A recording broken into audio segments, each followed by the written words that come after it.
இன்னைக்கு ரொம்ப முக்கியமான ஒரு டிஷ் நம்ம பண்ண போகிறோம். அது பேர் பார்த்தீங்கன்னா நோம்பு கஞ்சி. அந்த நோம்பு கஞ்சி நம்ம வெஜிடேரியனில் பண்ண போகிறோம். நான்வெஜ்ஜில் என்ன பண்ணலான்றது அந்த டைமில் சொல்கிறேன். இப்போ அந்த நோம்பு கஞ்சி செய்யறதுக்கு முன்னாடி அது தேவையான பொருட்கள் நம்ம என்னென்னு பார்ப்போம்.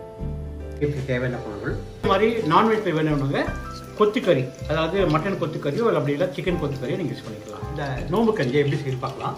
எண்ணெய், நெய், அதாவது 2 டீஸ்பூன் நெய், 6 புளிக்கறி எண்ணெய் விட்டுட்டு தாளிக்கிறதுக்கு பட்டை, லவங்கம், ஏலக்காய் தாளிக்கிறோம், வெங்காயத்தை வதக்கிறோம், இஞ்சி பூண்டு வதக்கிறோம், தக்காளி பழத்தை வதக்கலாம், அதே மாதிரி பச்சை மிளகாய் போட்டு வதக்கலாம்.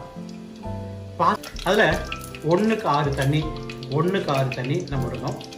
புதினா கொத்தமல்லி சேர்த்து வதக்கலாம். நல்லா அரிசியும் பாதிப்பருப்பும் நல்லா வேகணும். உப்பு போட்டு இறக்கிடணும். இது அப்படியே குடிக்கிறதுக்கு சூப்பராக இருக்கும். இந்த வெங்காயம் தக்காளி போடும்போது நீங்கள் வேணுன்றவங்க கேரட்டு, கேப்சிகம், அதே மாதிரி குடமிளகா, அதை பச்சை மிளகாய் யூஸ் பண்ணிக்கலாம். அந்த ஸ்டேஜில் நான்வெஜ் வேணுன்றவங்க கொத்துக்கறி யூஸ் பண்ணிக்கலாம். மட்டன் இல்லை சிக்கன் கொத்து யூஸ் பண்ணிக்கலாம். இப்போ